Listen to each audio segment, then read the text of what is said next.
Mon nom, c'est William Audet. Je m'appelle François Baudouin. Hydromellerie crue d'abeilles. Dans le fond, on s'est rencontrés au cégep, à Montmagny. Moi, je suis natif de là, puis j'ai poursuivi mes études là-bas après le secondaire. Puis Frank arrivait du bas du fleuve, puis il est venu faire un cours. Puis on s'est rencontrés par le biais d'un ami commun. Naturellement, il y avait beaucoup de boissons impliquées, donc il y a eu des rapprochements. On a constaté qu'on avait un caractère similaire, puis un amour commun pour la boisson. On a fait le processus un peu à l'envers.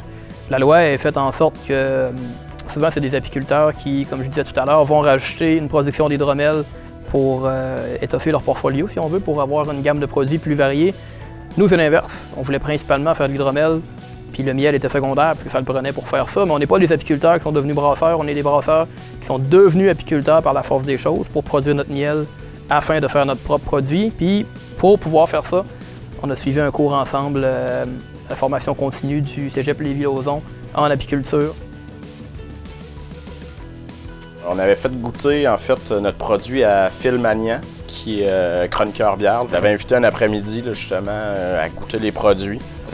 J'ai servi nos 4 produits, j'ai dit comment tu trouves ça, je voulais avoir ses impressions. Puis là, il a tout de suite dit, je m'en vais après-midi à la radio. T'as-tu un 4-pack pour moi parce que je m'en vais faire goûter ça aux autres chroniqueurs à la radio, ils vont capoter. Bien, c'est ongoing, c'est tout le temps. T'sais. On a commencé à le faire un peu avant de s'inscrire au CFP ici. On commençait à faire le produit en canette, justement, même en bouteille à l'époque. Puis on le fait encore. On fait encore goûter, on va encore chercher du feedback, des recommandations de tout le monde.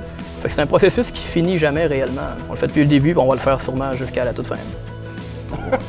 Ah non, c'est sûr que ça a changé nos vies un peu, là, on se le cachera pas. Ça n'existe plus des fins de semaine où tu te lèves un matin et tu te dis « Ah, ben j'ai rien à faire aujourd'hui ».